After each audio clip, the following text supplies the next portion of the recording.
I'm Igor Kayfetz, and this is the List Building Lifestyle, a podcast for those who want to build a large profitable email list and make six figures from anywhere in the world. If you would like to get rich by building a large email list while helping people, this podcast is for you. I also invite you to attend a free web class I'm conducting this week to find out how I built a list of 4,331,656 email subscribers at a profit. Secure your free seat at igor.cx. Attend this free workshop to discover an easy way to get 50 to 500 new email leads per day on complete autopilot without losing tons of money. Just go to igor.cx to attend this free web class. And now, once again, it's time to claim your list building lifestyle.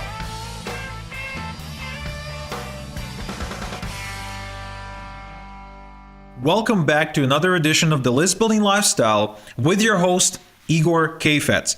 You know, few things are easier than making money for me at this point, because all I have to do is just get on my Aweber account and just load an email and send that email out with a link. As a result, because of the relationship I have with my list, I can immediately email my way to tens of thousands of dollars. Now, this is a privilege. This is an exception to the rule, because most people, even if they do have a small list, they can't possibly command that much buyer firepower with their list. In fact, I would argue that right now, as of the moment of me recording this, in the internet marketing space, I'm probably in the top 10 most powerful super affiliates in the world, because in the last 5 promotions I ran to my list, I haven't ranked lower than number 3. Every single time I'm either number 1 or somewhere in the top 3. Now, I don't share this to brag, but to show you something, a principle at play that allows me to be this way. And this principle, you can and you should apply this in your business. You see, the reason why I'm able to command so much buying firepower from my list is because my subscribers, they hold me as an authority. Right? In their eyes, I'm an authority on the subject that I talk about. Now, that's a huge advantage that I have over pretty much everyone else in the marketplace, because in order to get a sale, you need to create belief. In order to create belief, you need to first make sure that your audience trusts everything you're saying, or at least most of it, and that it can only be done if and only if your audience considers you an authority on the very topic you're talking about. Now, how did I become an authority? Well, probably as a result of many years of hard work, where I became visible everywhere, where other people told my audience that I'm legit, me having testimonials from pretty much every guru in the game, and having, of course, hundreds upon hundreds of testimonials from customers. So for me today, I don't even need to work on my credibility and my authority anymore, because it sort of precedes me. And when I enter a room or a seminar, people already recognize me, they know my name, and they want to approach me, and not vice versa. But of course, you're probably thinking, Igor, that's great for you, but what about me, right? I'm only starting out. I've been doing this for like 6 months, and I'm not an authority like you. I can't command tens of thousands of dollars in commissions, with one email.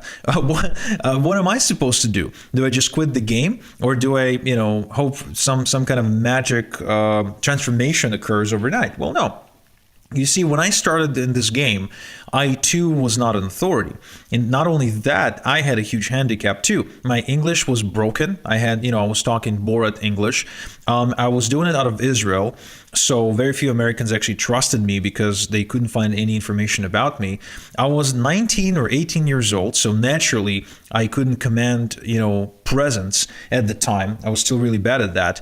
And all in all, I just couldn't get a sale. I would get rejected all the time. My emails wouldn't even be opened, let alone clicked on and bought from. So naturally, I know what it feels like to try to break through the marketplace noise and get people to pay attention, and always, get rejected. Well, here's the thing about authority. Authority can and should be manufactured by specific action steps and not by your actual results. Most people are stuck in the frame of believing that in order to be an authority, you have to show results. You have to basically come up with a bunch of income screenshots. You have to show people you're making a ton of money, and that the moment you become successful, that's the moment when they start buying from you. But of course, there's flaw in this thinking, because How can you become successful if you need to, if you need to show how you're making lots of money to be successful? Unless you inherited a lot of money, or unless you have another source of income where you're getting paid a lot of money unrelated to your business, that would be very difficult to pull off. And I did not have that coming in. I had no assets, no connections, no JVs, nothing. So you know what I did? I did the same thing that Napoleon Hill did a long time ago.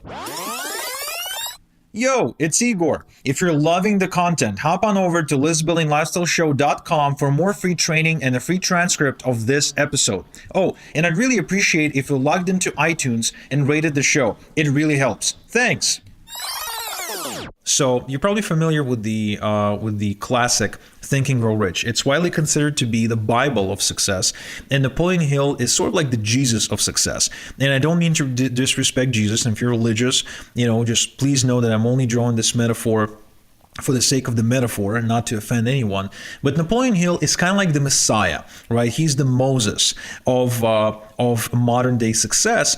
But did you know that Napoleon Hill was actually broke for the longest part of his life? And for a brief moment that he was rich and wealthy, he was not able to keep his riches. So what happened was Napoleon Hill was hired by Andrew Carnegie to go and interview a bunch of billionaires, and then to put everything they said into an easy-to-read book, which is exactly what Napoleon Hill did flawlessly, and as a result became very famous, celebrated, and people started acknowledging him and his work, and that's how he became rich, for a brief period, of time in his life. But then, of course, he lost all of that. He couldn't sustain that or retain it. Now, did that stop Napoleon Hill to from being the widely accepted authority on the subject of success? No, it did not. He released a book, he produced a video series and the audio series, and in fact, towards the end of his life, he was rescued by W. Clement Stone, who brought him in as a speaker at seminars for insurance salespeople. So Napoleon Hill, even though he wasn't rich, even though he wasn't very successful, even though he himself never became rich with anything other than writing that book, he was back then and is still considered an authority on getting rich. Now, do you see the contradiction in that? I do. And, as far as I'm concerned, that's a great thing, because what it tells you is that we perceive authorities in a certain way, and it's not based on the amount of money they're making. In other words, you don't have to be rich or make a lot of money to command authority with your audience. What you need to do instead is you need to manufacture that authority by interviewing experts and publishing their information as your own, by simply taking what they say and interpreting that in your own words, or publishing exactly what they say, but with your name on it. And the way you do it is very simple. All you have to do is just go interview people. So you don't have to have Andrew Carnegie as your friend to connect you to a bunch of billionaires. What you can do is you can simply start reaching out to authorities in your target market, in your niche, and approaching them and asking them about an interview possibility. And about 3 to 5 times out of 10, even if you're a nobody and have no audience, you will get a yes, because experts love being interviewed. A part of them loves it because of the ego, right? Because they get celebrated as an expert, which is always nice for somebody who releases information and wants to be known for something.